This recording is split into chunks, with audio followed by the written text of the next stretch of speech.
el mensaje presidencial, el último del gobierno de la mandataria Dina Boluarte, desde el interior del país, desde los gobiernos regionales. ¿Cómo han apreciado, cómo observan este mensaje presidencial? Vamos a conversarlo con Coqui Noriega, presidente de la Asamblea Nacional de los Gobiernos Regionales. Bienvenido a RPP, señor Noriega. Jorge, muchas gracias por la invitación y por tu intermedio. Un fuerte abrazo a todo el Perú. Muchísimas gracias. ¿Cuáles son sus primeras impresiones? ¿Qué palabra o qué frase se le viene a la mente para calificar el mensaje de la mandataria Dina Boluarte? Definitivamente desde las regiones hoy a todos los gobernadores hemos estado muy pendientes y muchos gobernadores han estado de ahí. La frase que a nosotros lo que seguimos esperando de la cerca es este término que ha utilizado como traidores a la patria, ¿no? Por cuestión política, yo pienso que este es el espacio para la presidenta que podría comunicar de la mejor manera, pedir ese espacio de, se podría decir, de unidad, reconciliación. Ha perdido casi 45 minutos, un momento muy confrontacional, y eso no es bueno, ¿no? Entonces eso sentimos. Las regiones extendemos los brazos y necesitamos unidad y trabajo de la mano. Entonces, ¿le parece que el mensaje presidencial no ha sido conciliador? Podemos entender. Inicialmente se notaba muy confrontacional. Sabemos de lo que pasó el 7 de diciembre. Creo que recordar cada momento divide mucho a las regiones, especialmente a nuestros hermanos de Puno, Cusco, Ayacucho, que todavía están muy alejados del Ejecutivo. Sin embargo, casi al finalizar su mensaje, la mandataria Dina Boluarte mencionó una frase: estamos realizando un trabajo articulado, dijo ella, con los gobiernos regionales. ¿Coincide o no? Reconocemos en algunos sectores, siempre hemos dicho que el Perú es muy centralista, tocamos siempre al gobierno central.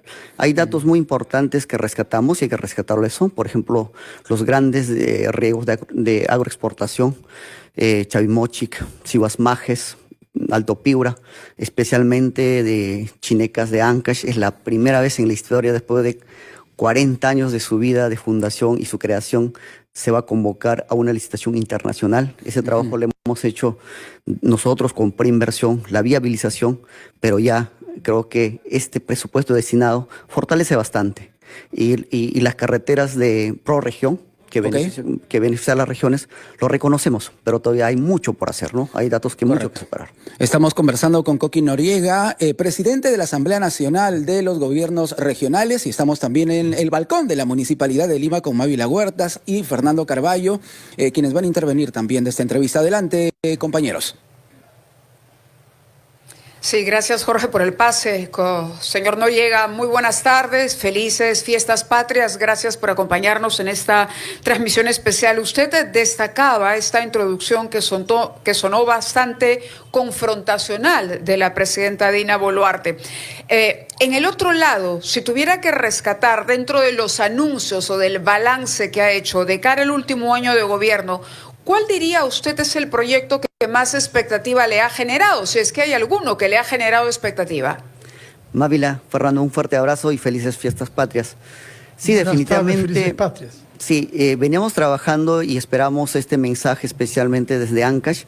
Era la convocatoria internacional de Chinecas, que ustedes lo conocen y lo han seguido de muy cerca, que hemos desarrollado el perfil con proinversión con una empresa alemana, y el ministro de Agrario ya comunicó hace días que se ha convocado una licitación internacional que complementaría con los proyectos de gran impacto de agroexportación, Tercera Chapa Chavimochic, Sihuas-Majes, que está con el gobierno de Japón, Alto Piura. Creo que esos proyectos de agroexportación fortalecen muchísimo. Lo rescatamos eso. Sí, gobernador, muy buenas tardes y felices fiestas patrias. La señora presidenta habló de la coordinación con los gobiernos regionales y aludió a los consejos de Estado que han tenido lugar en presencia de los gobernadores regionales. ¿Qué nos puede decir sobre la manera como se está articulando proyectos importantísimos como el de Chinecas, pero también, sobre todo, para la gestión de la seguridad ciudadana? Sí, hemos escuchado de cerca, hemos hecho 8 consejos ejecutivos regionales, de los cuales dice que se ha cumplido 85%, pero eso, Fernando y Mávila y Jorge, que nos acompaña, y toda la ciudadanía, es mucho en teoría. Por ejemplo, los grandes proyectos venimos trabajando desde un inicio son anuncios teóricamente, pero todavía no se materializan resultados. Hoy día he escuchado de la carretera muy importante que se viene hace años, de la carretera central, que es muy importante para las regiones de Junín, Ayacucho, Huánuco, Callao. La longitudinal de la sierra. La carretera central, exacto. Entonces, pero todos los años escuchamos, recién están en diseño, pero no hay cuándo iniciar. Entonces esperamos desde las regiones ya que se aterrice, que ya se ejecute de la manera, se podría decir, físicamente. Entonces, sabemos que es una inversión de 24.000 millones en esta carretera. Los aeropuertos que venimos insistiendo desde las regiones. Pedimos que haya interconectividad entre las regiones, que haya vuelos de Cusco a Huaraz, de Piura a Cusco. ¿Por qué tiene que venir todavía alguien de Piura a Lima y de ahí volar a Cusco? Entonces son aeropuertos que venimos haciendo. Nos alegra mucho, por ejemplo, la apertura del aeropuerto de Jauja en Junín. Todavía falta en Jaén, que está paralizado más de 4 o 5 años, el aeropuerto en Chachapoyas, el aeropuerto en Huánuco. Entonces son megaproyectos que dependen del gobierno central, y lo que siempre hemos pedido ya que se materialice. Ya son 2 años y medio de nuestra gestión. ¿Por qué? Porque depende de ellos directamente, como el aeropuerto también de Chimbote. La mandataria Dina Boluarte, en su mensaje de este 28 de julio, ha enumerado una serie de obras también en regiones del país. La gran pregunta es, ¿cuánta participación tuvieron los gobiernos regionales en esos proyectos, o todo es mérito del Ejecutivo, señor Noriega? Lo que sí hay que rescatar es que este mérito es de ANIN, que venía bastante con reconstrucción con cambios, que se destinó un presupuesto altísimo cuando vino el fenómeno del año 2017, pero recién se ha materializado, especialmente en el norte del país, Piura, muchos hospitales, Ancash, también Lambayeque, La Libertad, y se está inaugurándose los colegios que se iniciaron en esa época. Son colegios muy bonitos, hospitales muy bonitos.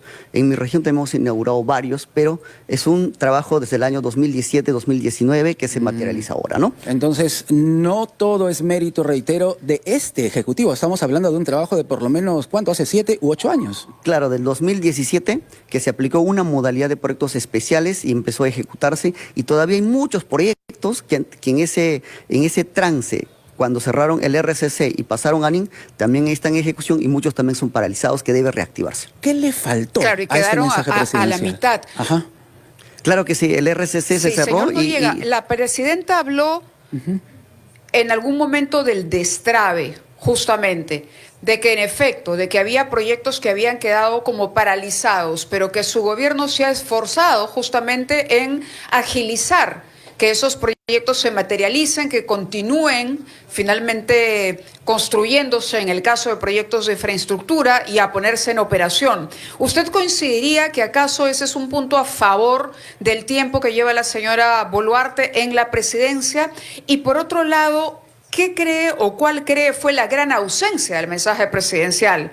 ¿Acaso el tema de la minería ilegal? ¿Acaso la inseguridad?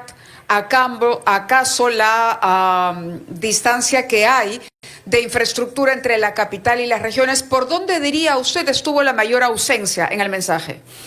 Primero, todavía es altísimo las obras paralizadas, Mávila. En el Perú tenemos casi 2.500 obras paralizadas, y de las cuales la gran mayoría es del gobierno central. Son servicios básicos, y esto todavía no se ha destrabado completamente. Vuelvo a reiterar, la mayoría son del gobierno central. Sé que hay gobiernos regionales y locales, pero el grueso es del gobierno central. Lo que hemos sentido el vacío, Mávila, es primero, nosotros en todas las reuniones siempre hemos solicitado que dé la visión, cuál es el camino correcto para enfrentar la inseguridad ciudadana. Pero sentimos que en este espacio tampoco no lo ha dicho, no es claro en ese sentido. Y lo más importante que creo que esperábamos nosotros, queridos amigos del Perú, es que se complete la descentralización en el Perú. Todas las OPDs, las oficinas concentradas en el Perú, todavía siguen en mano de ellos. Esperamos hoy en el mensaje presidencial así una descentralización auténtica, con competencias que hemos venido exigiendo las regiones. En caso de la minería, que se va a tratarse de pequeña minería artesanal, a los gobiernos regionales nos han excluido de mesas de trabajo. Y si leemos esa parte de la convocatoria, no se la ha considerado a los gobiernos regionales. En esta mesa de trabajo, a propósito, que viene entablando el Ejecutivo con representantes de la minería artesanal informal, ¿no han sido incluidos entonces los gobiernos regionales? A pesar que nosotros conocemos nuestro territorio, hemos venido enfrentando desde el año 2002 hasta la actualidad, a nosotros el ministro de Energía y Minas nos ha excluido. Y esto lo saben los gobernadores y muchas veces han protestado. Nos están quitando toda la competencia, están centralizando todo acá en Lima y de acá quieren manejarlo a las 25 regiones y de verdad va a ser totalmente catastrófico para lo que es el medio ambiente de la región. ¿Y ustedes han solicitado estar incluidos en esta mesa de trabajo, en esta mesa técnica? Formalmente hemos solicitado al premier, al ministro, a la presidencia y no solo eso, hemos actuado legalmente, hemos interpuesto acción popular para que no nos quiten las competencias aplicando el artículo 188 de la Constitución Política del Perú. Porque si nos ponemos a analizar, son precisamente las regiones como La Libertad, como Madre de Dios, las más afectadas precisamente con el problema, el gran problema de la minería ilegal. Totalmente correcto. Y nosotros conocemos nuestro territorio y de nuestro territorio podemos enfrentar de la mejor manera. Retornando al tema del mensaje presidencial, al mensaje de la mandataria Dina Boluarte, estamos ya en un año preelectoral o hasta electoral. La presidenta no ha tocado de manera clara el tema de las elecciones generales. ¿Esperaban algún mensaje específico al respecto? No, yo pienso que es lo correcto. El Ejecutivo tiene que ser muy neutral y tiene que concentrarse en las acciones, respetando bastante la autonomía de los organismos competentes como el jurado, la OMPE, la RENIEC, que son organismos autónomos, invocando de manera imparcial que estas elecciones sean limpias y esperemos que de verdad este 2026 haya un líder que una. Demasiado nos dividimos, Jorge, el Perú se divide, sangramos demasiado, ahorita las regiones no se acercan al Ejecutivo y reiteramos, ¿cuánto nos gustaría que nos una, como el orgullo, una gastronomía, ¿no? ¿Cómo nos une la gastronomía? O cuando juega el Perú, ¿cómo nos une? Y nos gustaría que la política alguna vez nos una a todos nosotros.